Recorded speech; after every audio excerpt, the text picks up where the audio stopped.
What's happening, people? Welcome to another team review. My name is Dirty Mike, and if you're new to this series, then it's all about giving you the ins, the outs, and breaking down some of the top squads in FIFA 13. And in this EP, we've got the Italian powerhouse. We've got Inter Milan. And as you may have noticed from the custom tactics, I am making a huge emphasis to try to get forward with the midfield and the strikers, the wingers, all that good stuff to score goals. I'm going to need some lucky bounces with Inter Milan. And it's not because the squad isn't good, but I don't think they have the right personnel, the correct strikers and wingers, and just attacking players to score a lot of goals. And that proves to be an issue. As you can see, I had 4 wins, a couple draws, and a loss with Inter Milan. I did retain my position in Division 1, but I'm not proud about that. I want to win the title each and every time, and if I can go undefeated, that's ideal. And it gets tough because Milito is one of those hit and miss strikers. I don't think that he's extremely consistent. He's strong on the ball. He wins things in the air. He finishes well, but he has 3-star weak foot, 3-star skill moves, and he's not an individual playmaker. So if you give him the rock, if he's not in a position to shoot and score, he's not going to make something happen, which can get a little bit complicated. So the first formation we're looking at is the 4-3-3, and I'm going to start with the defense. We've got Matt Nagatomo, we have Juan, we have Guarano, and Jonathan. That's our back 4, and Guarano is a bit of a risky move. He's very small. He usually would be a CDM, and I'm going to put out a disclaimer that if you're not great at defending things in the air, then maybe you should switch that move up. Don't use him as a defender. He's only about 5'6" or 5'7", but I feel very comfortable in terms of defending crosses, and I wanted someone that I was happy to use in the defense. I knew what I was going to get each and every match, and that's why I went with him. And I also love using Cambiasso as a CDM. I think that he's one of the best in the game. He sits back really well. He feels very strong as well. He pushes people around, makes a lot of key tackles.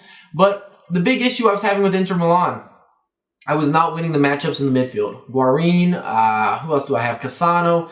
These guys weren't making some of the turns I needed. They weren't attacking with the presence, the speed that I was after. And it made things a lot more complicated when you don't have, I guess, sweaty is the word that I'm going to use. Sweaty attacking players. So guys that are really fast or really skillful. Things that you need in order to be consistent, and especially at the end of matches when you need a late goal. You need to close out a match. You need somebody to turn to, someone who's not scared of the moment. And you just don't have many guys like that on this team. Even though they are 4.5-star club, they just lack a couple key players. And Cassano's on his way out. He's transferred to Parma, I believe.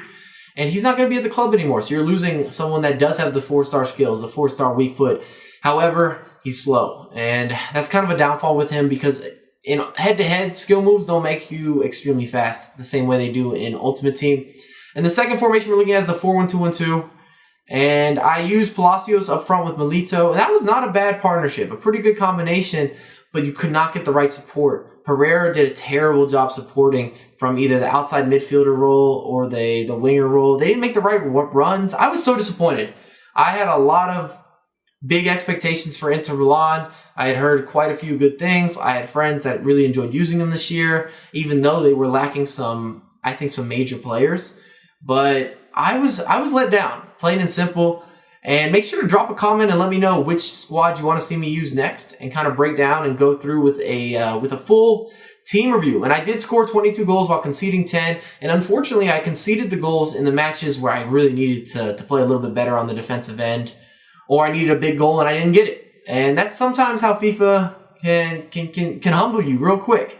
Think that you're playing great, and then you have a couple off games or momentum's not with you, and you blow a couple chances, you make some mistakes. But at the end of the day, it came down to the midfield. I just was losing a lot of 50-50 balls, and you're not going to win matches like that. So I scored 6 goals with Milito, and I also had 6 with Palacio. But outside of those two, nobody else really stood out for me. The defense was okay.